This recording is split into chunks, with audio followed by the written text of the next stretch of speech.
Welcome to Open Ears from the Open College of the Arts, a podcast exploring what it means to be a musician today through conversations with composers, performers and artists from a diverse range of traditions, backgrounds and practices. One of the key themes of this podcast is exploring different routes into becoming a professional musician. At the OCA, our students come from a really wide range of backgrounds and often aren't on a traditional pathway into a music career. One of the things which comes out of these conversations, though, is that there isn't really such a thing as a traditional pathway, and that every career and every musical practice is unique. A fantastic example of this is my guest for this episode, the composer Nina Danon, whose work includes traditional concert music, but also installations, music for the moving image, collaborations across disciplines, and a host of other media as well. This is a really wide-ranging discussion in this episode. We start off with Nina's career, the type of work that she does, and how she became a composer, going on to explore what composition can mean outside of the concert hall, and how composers can access and engage with collaboration across disciplines and art forms. We then discuss different perspectives on music, for example from the perspective of neurodiverse artists and listeners, and how the music we make expresses our own identity, and how artists have a responsibility to be aware of the implications of the work that we're making. Finally, we touch on diversity in music, the challenges and opportunities this presents for our art form, and how we can support each other as artists. I had a fantastic time chatting with Nina, and I learned a lot. I hope you enjoy our conversation as well. Hi, I'm Nina. So I'm a French and Italian composer, sound artist, pianist, and lecturer. My background originally was in classical piano and film music. Now I specialize more in site-specific works, narrative music, all that entails. So my work ranges from sound installations for museums and natural spaces to concert music, theatre music. It's quite eclectic in style. Okay, cool. And so just to flesh out that a little bit, how did you end up working in music in the first place? And how did you end up kind of going down the path that you went down? Good question. So I started playing the piano when I was really young, like 4.5 or something like this. So I was always interested in music. My parents are not musicians, but there was always music going on in the house. And my dad plays a bit of piano, guitar, like self-taught, and my mom listens to a lot of music. So I grew up in a musical environment that way. And it was always one of my biggest interests. So it sort of naturally evolved. Like when I was 11, I started the music academy, the Conservatorio in Italy, where I grew up, studying piano. So that was like a 10 years course, which is like undergraduate and master's degree, like altogether. It was the old system. And while I was doing that, I also started teaching, like most instrumentalists do, teaching piano lessons. That was my first job. And I progressively moved toward composition. That was quite an organic transition. Like it wasn't like one day I said, "Oh, I'm not going to be a pianist." I'm still a pianist, but most of my work comes from composition and arranging. While initially I was planning to do the other way around. But while I was studying towards the last few years, I injured my arm, so that caused a lot of issues for a pianist, and it just wouldn't get better, which now found out that it's because I had a genetic condition called Ehlers-Danlos syndrome, but I've only been diagnosed last year, so it was fairly recent. But that explains why everything that they kept doing to help me with my arm actually made it worse. So I was even told by a specialist in helping tendinitis in musicians that I would never play again, which luckily wasn't true, but it was a very scary time.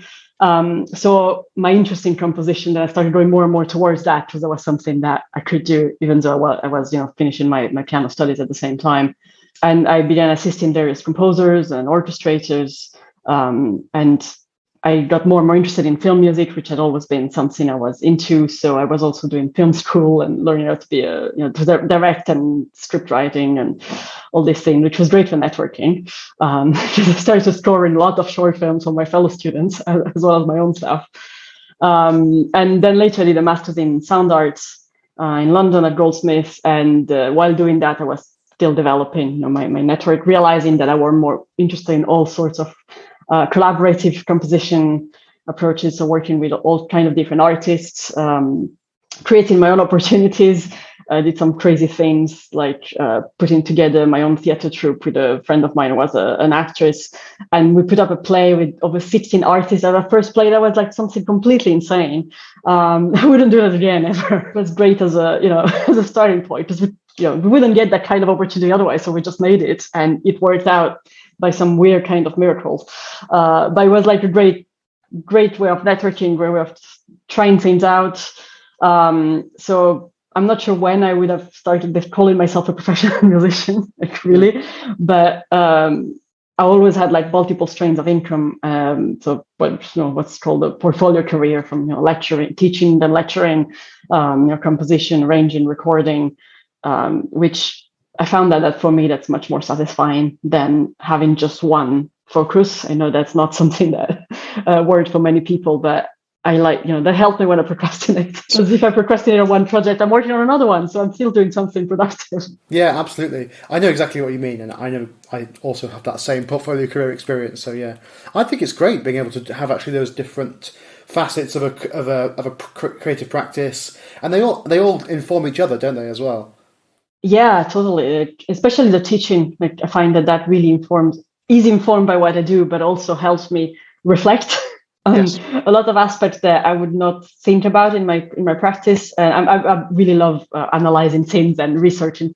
That's also why I really enjoy having a portfolio career, because some projects are really interesting, but they take place over a really long period of time, which they need that. And I love that, being able to really take time to research things and craft things out and test things and change them. But that there's always that moment when you're happy to be doing something else creative at the same time. And also financially, obviously, those projects are not the one that can sustain you for a long time. So it's quite good to be able to have for me, having a portfolio career really means that I can select my projects much better in terms of what interests me. So it gives me a bit more flexibility than my initial sort of plan for a career, which were more like in film music, which I found that doesn't really suit me from that point of view. Yeah, that's really interesting. Just to investigate that a bit further. So you do write concert music, don't you? But then also there's this sound art angle with the installations and generally music that's outside the concert hall in some way. Could you kind of tell us a bit about that practice and kind of how that works for you? Well, I came to that probably in like a strange direction, because I know a lot of my colleagues started with the concert music and then moved on to the sound. I did it the other way around.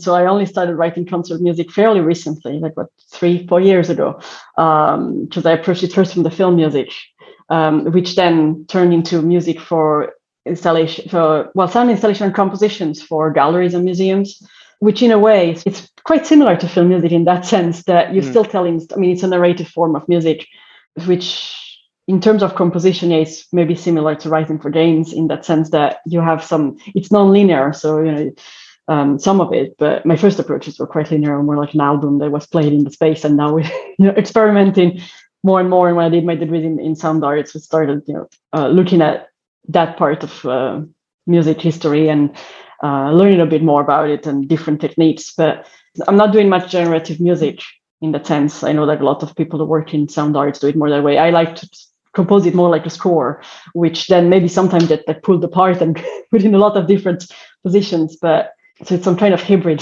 thing between writing concert music or a film score or an album, but working also with the space. So usually, depending on the nature of the project, it interacts with different senses. I did a sound installation. One of my first projects was for a winery, a wine museum in northern Italy.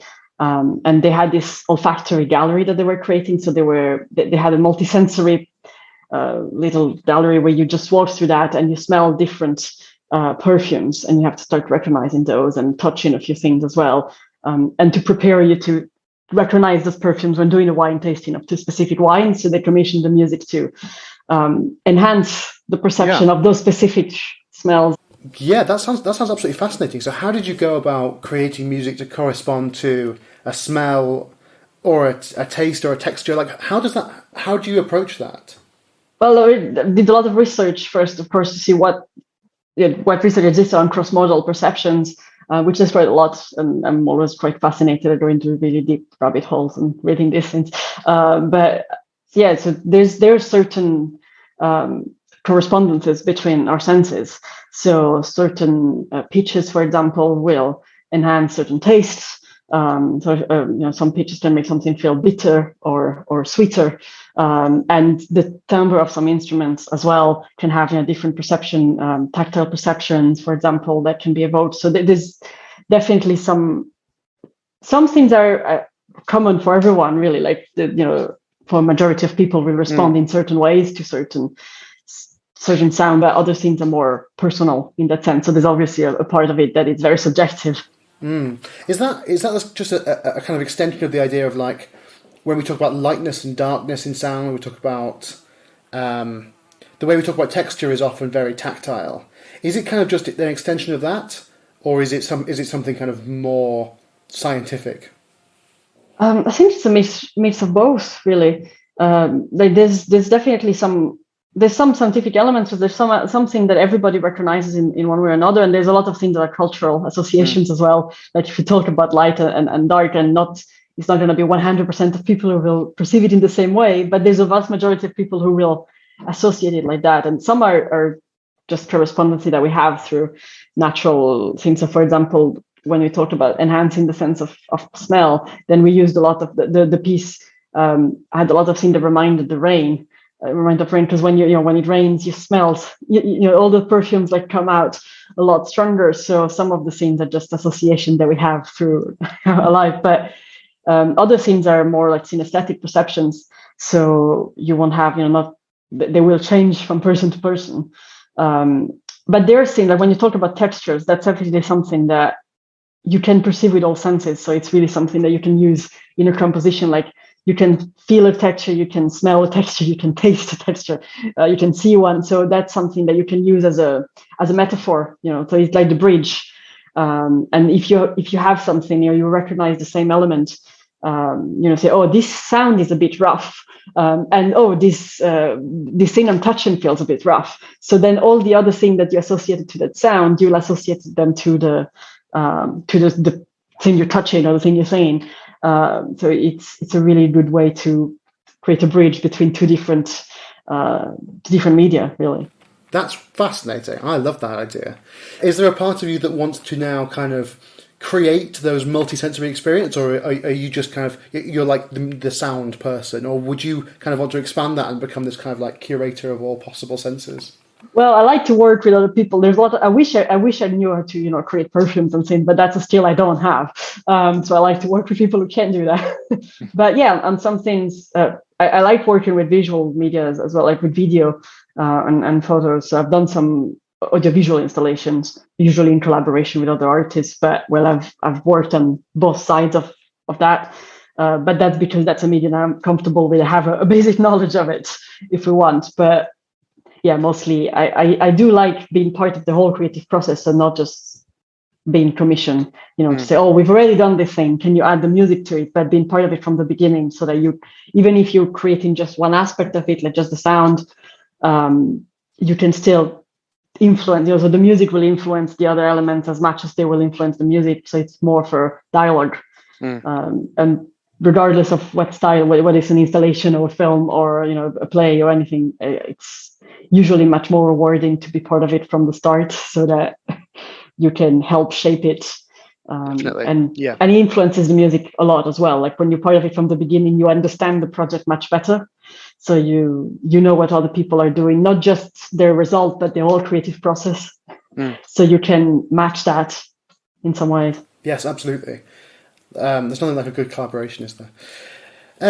When you write about your work, you often talk about a couple of things that I think are really, really interesting. So you talk about your own identity, kind of, and exploring that through your work. In your own words, could you kind of just like explain that? We talk right now about multisensory approach, and that's something that has always fascinated me, even when I wasn't thinking about that. I mean, even when I was just a piano student and a high schooler, I was doing my thesis for my art history class, the correspondence between Debussy's music and Baudelaire's poetry and multisensory, the connection between the senses. So that was something that was always really intriguing for me. Even before, and then when I started working in film, there was also one of the aspects. I mean, I love storytelling, that's one thing, but also the way that music interacted with the editing and with the cinematography, and all aspects with the shapes, the colors. the perfumes, and the visuals, all aspects of that. I was always very attracted to that, but I never really figured out why. I just, okay, that's my taste. And I always started composing, after I did my master's, I started going into that direction more and more. Like I did an album for a multisensory exhibition. I did that project for this olfactory gallery. And it's only when last year, about a year ago now, I found out that I was neurodivergent. So I realized I was autistic ADHD, and I had a form of synesthesia. And that's when it hit me why I'm really attracted to the thing, is because it's just how I perceive the world. So there's my multisensory approaches. They were due to my own forms of synesthesia, which is auditory tactile synesthesia, my misophonia as well, which I'm not, that's not a scientifically proven, because there's not much research in that direction, but there's definitely a link between the two. What was that word? Sorry, misophonia? Misophonia, yeah, it's when you certain sound can trigger some really extreme response. Usually when we talk about misophonia, it's something negative. So it's a really immediate aggressive or bothering. You just feel it really strong and it's too much. It becomes quite overwhelming. And that can even be with sounds that are not very loud, but it's often like, chewing sounds or things like this. But they trigger a really involuntary, really strong response immediately.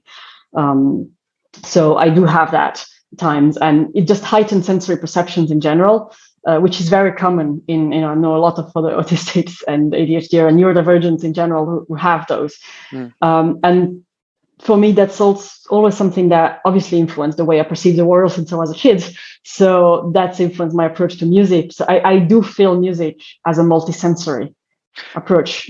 I don't just hear music, but like we all do, but it's somehow heightened in my perception compared to how most people will approach music, partly because I'm a musician, partly because I'm autistic and synesthetic. So that's always been, so right now that I'm aware of that, I'm developing that more and more in my music. So I'm more aware of that. So I'm going to do a whole PhD, practice-based PhD, to focus on that element.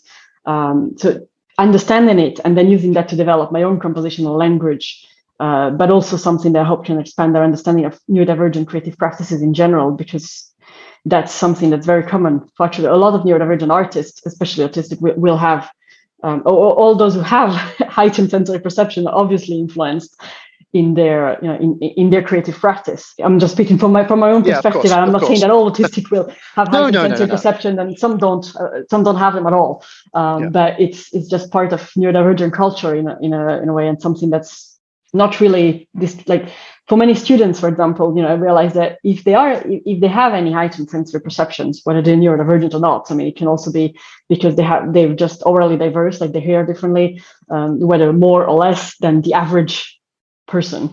Often that will have a strong impact on how they listen to music, how they think about music, and how they compose. But it's not usually what we use in music classes to approach composition or music theory. And when you start having this discussion with students, I found that it can really trigger some really interesting connections for them. And then it helps them understand, not telling them, because you can't imagine how they're experiencing the world, but just giving them different examples. Say, oh, these musicians have this sensory perception, and that trigger this style of music, or look, they use these sounds because for them that's a really strong tactile perception, and when you have conversations on that, and you find that students have the most interesting responses usually. Yeah, I'll bet they do. Yeah, that's fascinating. What I really love about that is the way that you can have music that is true to you and is expressive of your identity, but it is also collaborative with other people. I love that, because it's like the multisensory work, the collaborative work, but yet it's also expressive of your own lived reality as someone who's got this synesthetic reaction to stuff. And I think that's a really nice contrast with the kind of like traditional creative model of like the one vision and like this is my thing and I'm just going to create it in the world and that's it. But that seems a lot more kind of like reactive and responsive and, I don't know, gentler in a very positive way. I think that sounds very positive to me. I mean, to be perfectly honest, sometimes it's just, like you said, sometimes I wish I could control everything, because I am a bit of a control freak. But I just, I do like working in multidisciplinary. I don't have the skills, I can't play every instrument, so I have to collaborate with musicians who can play them. And I can't, we all have things that we study and do really well. And when you're producing even if you're just producing an album that's just purely a musical and there's no other art forms involved, you still need, I'm not an expert sound engineer. Yeah, I know the basics, but I wouldn't do that if I'm producing something. I'd rather collaborate with someone who knows what they're doing. So there's like the basic, on the most basic level, there's a need for collaboration in this field. Like I often use electronic music in my work, but again, I'm not an expert at composing or producing that. So I'll work with someone who can, and it's just, but yeah, also I find that it helps also challenging your ideas a lot, like, because like a lot of musicians, I can get really, if I'm focused on a piece and I'll just work on and become obsessive about that and just work on this. And at some point you have this tunnel vision, which is part of the creative process, but you need to also have someone to give you an external opinion. So that helps to see when you get stuck, for example, and you really, at some point you can't see how to get out of that saying, it really helps to have a collaborator, even if they're doing something completely different, like they bring another art form, and it's not someone who's doing. They're not giving you, even if they're not telling you how to do your music, but it just having that dialogue, and it just will open up a new connection. So I find that the most interesting ideas come that way. But also in terms of understanding my own creative process, it really helps to see it through the eyes of someone else. I'm going more and more towards wanting to enable other people to bring their own aspects. And for example, I'm working on a new project, which is still at the very early stages, but we're focusing on creating this new compositional language. My part is based on my own perceptions of touch, sound and touch, and how they work together. So I'm working with other musicians on that who, one, bring their own skills, which I don't have, but also they also are neurodivergent and have their own forms of synesthesia, which are obviously not the same as mine. But it's quite interesting to see then how they respond to the same starting point, and understanding their creative practice, which is similar to mine, but has its own spin, depending on what instrument they play or what the background is and what kind of music they listen to. And we all grow up differently. So it's quite fascinating. And I understand much more about my own creative process by developing it like that and giving more room to performers to bring their own spin to things. And it's also quite freeing, I must say, as a composer, enabling performers to have more freedom and be a bit less of a control freak on my own music, like by allowing them to, for example, improvise and doing more, bringing more of their own personality on it. They usually feel happier. And I know as a performer, I also enjoy that too, when I'm given the freedom to bring my own, me too. Bring my own ideas. And as a composer, it's you always first have this initial, especially when you're working with someone new, you always have that worry that it's not going to be exactly what I envisaged. But actually, if your piece has a strong concept from the beginning, usually it ends up being better than what you imagined.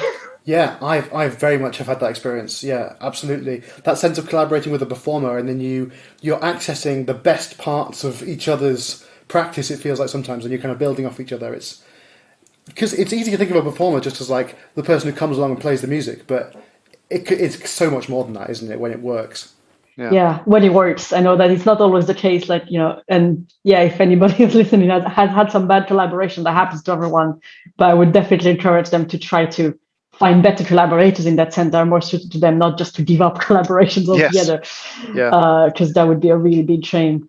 It's hard when you're a young composer or a developing composer working with institutions like orchestras or whatever, arts institutions, because sometimes it's like, you bring your piece, you get like half an hour of workshop time, and then they record it for you or something. And that can be great, but if you're working in that space, it encourages a certain type of composition, which can't then blossom into a really positive relationship, because it's all about that really concentrated process. And I think it's really important to seek out those collaborators where you can, just have more space to play and experiment and learn from each other. Yeah, that's definitely true. And that's where I find that collaborating experiences when you're just working with one performer, especially when you're learning to write for certain instruments, or you want to try out new ideas, working with a smaller ensemble or with just one person or two musicians or something, it's much better in that sense, because it's more affordable.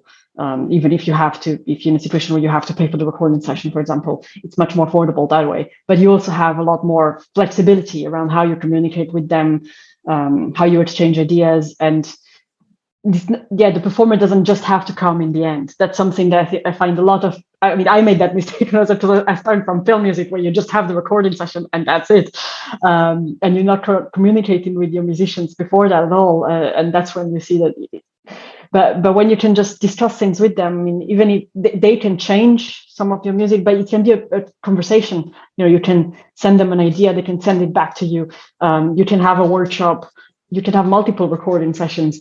Especially now that you have remote recording sessions available a lot of the time, like a lot of musicians will have the means to record their own ideas on a decent level that you can still use that professionally. Yeah. So that opens up so many new possibilities. I find that much more interesting to work in that way. But it's also quite reassuring. I found I've had some of my students do some of that type of work, and it removed a lot of the anxiety that they had about working with a musician, because it wasn't just, I'm giving them my piece, I'm giving them the score at the recording session, and if it doesn't work, that's it. I don't know what to do. But they get to know the performer better, so it removes the anxiety. Performers are usually very happy to tell you about the instrument, but they can bring their own ideas. Yeah, I could not agree more. So you've also written about something that's important to you in your work is that it empowers marginalized communities. If you could just tell us about that, that would be super interesting. Yeah, an important aspect of my work for me is to empower marginalized communities, partly because that's some of my own experiences. So, I am neurodivergent, I am disabled. I am a non-binary woman. So that's all kind of different parts of my identity that I've always reflected themselves in my music. So in the same way that I'm interested in exploring how that impacts on my creative process, because it has a huge impact, instead of hiding it, which is what I've been doing most of my life. I wasn't aware of them, or just try to blend in. So when you're the only young woman in a men's space in film music, especially, that happened a lot at the start of my career. You tend to just try to blend in and do things the same way that other people do.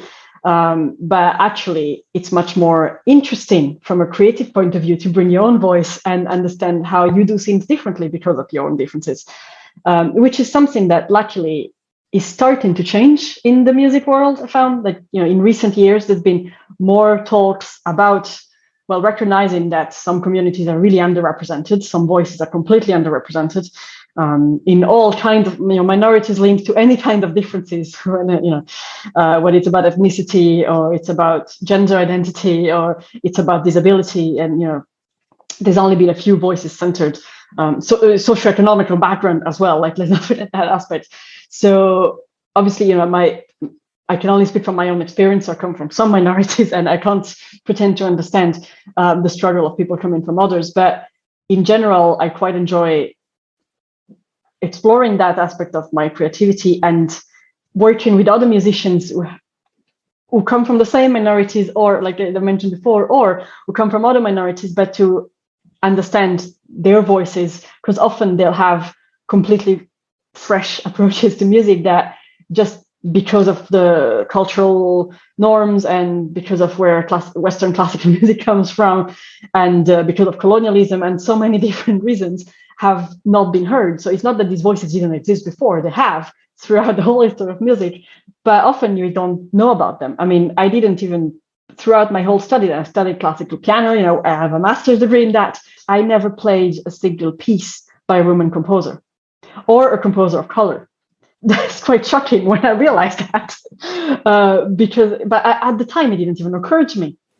And that's the thing, isn't it? Yeah, as well. It doesn't occur to you. You just accept it as the norm, but as soon as it's pointed out to you, you're like, oh my goodness, that is such a strong and massive bias, but we just accepted it. Yeah, absolutely. And when I started teaching and I tried to challenge that, I really struggled to find pieces to assign my students when I was teaching piano, or find relevant examples when I'm teaching composition. And I still struggle sometimes, last year, I always analyze my stat. Last year I had 47% of my example were by women and non-binary composers. So at least it was getting there, but it's still not, completely. Yeah. And trying to bring in other minorities, realized when I was starting to put more, more of an emphasis on disabled musicians, and I really struggle. And there's so many out there, but now I'm starting to know a little bit more about that aspect of music. But it's really something that you have to make an active, conscious effort when teaching. It's really your responsibility. It is the responsibility of the lecturers, I find, and the teachers. So in teaching especially, but also in terms of performance opportunities and collaborations opportunities as well. It's quite, but it's not just. I know that a lot of people have an issue with that, which I think there's but I mean, some people think that it's just about addressing the inequalities, which is a big part of it, and I think it's massively important. But I don't think it's just that. It's also because these voices have been silent for so long. Their ideas have also, like, haven't been exposed to those. So I mean, the more I read and learn and listen to and talk to voices that marginalized voices, the more I have new ideas as well. Like, because it challenges the perception you have of music in general, and it can be thing that you find scary, or it can be thing that you find actually really illuminating, or thing that really resonate with you. And like every time you learn something, it's not so. But there's like different ways of thinking about music, different way of thinking about everything. Like I read recently something about it was about the perception of time. It was called Crip Time. There was an article called Crip Time, and it was about the perception of time for the disabled community. And I found that so fascinating. And that's not just because I'm learning to understand and cope with my own disability, which thanks to COVID has been exponentially worse. But so I do have times, my perception of time has changed because of that. So it resonated with me so much. But also other aspects, like that was only focusing on physical disability. So it resonated with me as someone who has chronic fatigue, and the way that your whole perception of how you think about time is different. And that has positives and negatives. But as an artist, that's really interesting for me, because a lot of my work revolves around time. And also as a neurodivergent artist, I stumbled upon that article because I was doing research on how my perception of time as an ADHDer and an autistic person is already different. Like, it's really flexible and in shifts. Like, it's quite elastic. Like, sometimes I can hyper focus and time will just. It's not like you're going to go faster. It's just that it's another dimension, and that's something that I find really interesting. I want to explore more in my music, but it's not something that I knew a lot about. So reading about how other people perceive that helps me understand that better and trigger new concepts, new ideas, and new conversation, because then I could talk to members of other marginalized communities on how they perceive time. And that's part interesting conversation for them and for me, and it just makes everyone's lives richer, I think. Yes, that's the thing, isn't it? And like, you say people criticize diversity initiatives that aim to get better representation of minorities, but there's such a good argument for it from an actual aesthetic perspective, in terms of like actually being exposed to ideas and being exposed to ways of thinking and ways of making music that we're unfamiliar with. And I do think you have to. I don't think they've got a leg to stand on, to be perfectly honest, when they criticise that, because it's so clear that, for example, in a composition competition, people select music that they are familiar with, that they understand. If they're presented with something really unfamiliar, they tend not to give it as much credit as things that they have an intimate understanding of. And that's not a criticism. I think that's just part of human nature. And so I think we need to be proactive in seeking out those new forms of expression and prioritising them, because, it's great when your world expands, isn't it? That's the benefit. That's why diversity is a good thing. I mean, as an artist, I couldn't see why you wouldn't want to be exposed to more art and more diverse voices, because it's just what is exciting, like discovering something new. But yeah, I mean, I think most of the time it's people are scared. They're afraid of changes in terminology. They're afraid of making a mistake. And I think that's just the wrong approach. I mean, we all make mistakes. People are afraid of being, of making mistakes such as cultural appropriation, or which it is a very dangerous. I agree. It's something that we should all be wary of, of doing that. But that doesn't mean that you shouldn't expose yourself to other cultures because you're afraid of that. You just learn from your own practice and be a critically reflective practitioner. So understand where your influences are coming from, and if you're attracted by something, then just bring that voice to the table. If you really if you're really fascinated by a culture that's not your own, but you think that you would like to explore that as an artist, then why don't you go meet an artist from that culture, bring them to the table, and you can bring your own voice, they can bring their own, and you can have you don't know what's going to come out of that, but it's going to be something that you can't even imagine on your own if you were to try to appropriate a culture that's not your, because you just don't have the background for that. But the same way as if you're writing, if you've never heard of the cello, you never studied how to write for cello and you're not a cello player, you're not going to improvise how to write for cello. You're going to bring in a cellist and ask them to, is this idiomatic for your instrument? And working with people from different cultures is just not scarier than that. Yeah, it sounds almost so obvious when you say it like that, doesn't it? But I do think people are scared of that, and I think it's great to give that clarity as to like how we can draw from all these places, as long as it's done respectfully and with communication and with understanding, and with, like you say, a critical approach. And but it's fundamental to bring someone. Don't do something about a minority without someone from that minority, without voices from that community to the table. And I've seen that done a lot in neurodivergent research, and because that's where my focus has been in the past year, and I've just done an actual research project on neurodiversity in the classroom. So that was really my main focus. And there's so much out there that is just research that's done without those voices to the table. So people assume they understand when actually then they bring their own bias and their own forms of subconscious, often discrimination. Like, I'm not saying people do that on purpose. Often it's just, you grow up in a certain culture and you assimilate these ideas. And, I had forms of subconscious ableism, internalized ableism that I realized by doing this project. But I realized that because I could tend to conversation I had, I'm neurodivergent myself, but I still, to do that project work, I had a lot of collaboration, conversations with other neurodivergent musicians, neurodivergent lecturers, neurodivergent students, because they had different perspective from mine, and that helped me understand, a lot of things that a lot of not mistakes. It's not that they're mistakes, but it just things that I wasn't aware of that I was doing, or so even with the best intentions, if you grew up in a society that is ableist or is racist, or depending on which form of discrimination you're looking at, but we do live in a society like that, unfortunately. So even with the best intentions, you are exposed to some of that, you internalize some of this, and it takes a lot to unpack that. But it's important to do that for yourself and for the people you work with. But that's the responsibility of an artist, of a lecturer, of a researcher, is to constantly check that. And you can't be expected, and nobody expects everyone to be perfect all the time. We all have this internalized, and it's very hard to do that. I'm sure I still have a lot of ideas that I haven't been challenged yet. And the more you read about it, the more you talk about it, the more you find out. But ask other people, if you have conversation with other people, and it doesn't need to be formal, difficult things. You're just your friends. If you have friends from other minorities, just talk to them about this. If you have an idea for a project, talk to people that might be, if your project encompasses a minority, talk to people that will be affected by that project, and be open to receive feedback. That is, be open to receive criticism, because it's not going to be criticism aimed at saying, oh, you did something wrong. It's just, it's a form of teaching. Yes, exactly. So, like you were just, we as musicians, I'm sure we all familiar with having had your teachers constantly helping us improve our practice. If you're a performer, you have one-to-one lessons, such a huge part of your life, for example.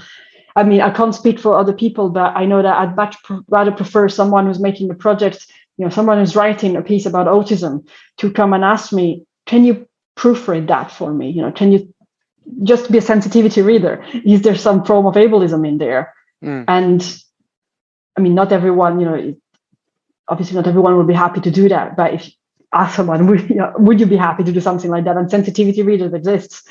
in books quite a lot, for example. I don't see why we can't have that for other forms, even for musical composition or for an essay or anything. Yeah. And that I'd much rather someone comes and asks me to do that. And if I can't and don't have the energy, because I often don't, I'll tell them, sorry, I can't, but I know this person who does that, and obviously pay them for their labor if you ask them to do something like this. I'm not saying anyone should do that for free, like read a 50-page essay and, and great. But sometimes it can just be a thing, hey, how is that word okay? Is it okay I don't understand, I've read about this. I don't understand what's the difference between, say, an autistic person or person with autism, and what's the preference in the community. And you'll find that most people will be very happy to explain that to you, or to just point you to the right resource, Yeah. And be much happier to do that than seeing a result of something that makes you feel really uncomfortable when you read it or see it, and feels like a form of discrimination, because that's traumatizing and just reopens all trauma over and over. Absolutely. I think that is fantastic advice, Nina. I think that's so good. I'm going to ask you one more question. What are you working on at the moment? What creative things have you got coming up? So this month, I just completed 2 compositions for an immersive audiovisual installation at the Schneiberg Museum in Turin. Those were done in collaboration with my sister, who's a painter and video artist, and the sound designer Francesco Cassina, who is my long-term collaborator, and the sound wizard that makes everything I do sound much better than it was originally. So that's something that we just finished that, and mastering the album, and which will be released at some point in the fall. And I've just finished an action research project as well, as I mentioned before, for my PG cert in higher education on normalizing neurodiversity in the teaching of music composition. So that was my biggest, just submitting this week. So that was my biggest project of the moment. And I'm also in the planning phase of a new commission from the Oral Diversity Network, of a project that will be part of my practice-based PhD at Goldsmiths, starting in the fall. So it's still early days, but it's going to be a site-specific composition and sound installation for the magmatic chamber of a dormant volcano in the Azores. So that's probably the biggest site-specific project I'm doing. It's still really early, planning phase, early days. So I'm not too sure what form is going to look, what that's going to sound like or look like or anything, because it's going to be very collaborative. So I have no idea what to expect yet from the project, but I'm excited. That is incredibly exciting. I've got to say, I'm quite jealous. That sounds amazing. Fantastic, Nina. Thank you so much. If you enjoyed that episode, you can subscribe to the podcast on the platform of your choice. And I would really appreciate it if you could leave a rating, review or comment, as this helps us better reach our audience and deliver a better listening experience for you. Thanks for listening. Until next time.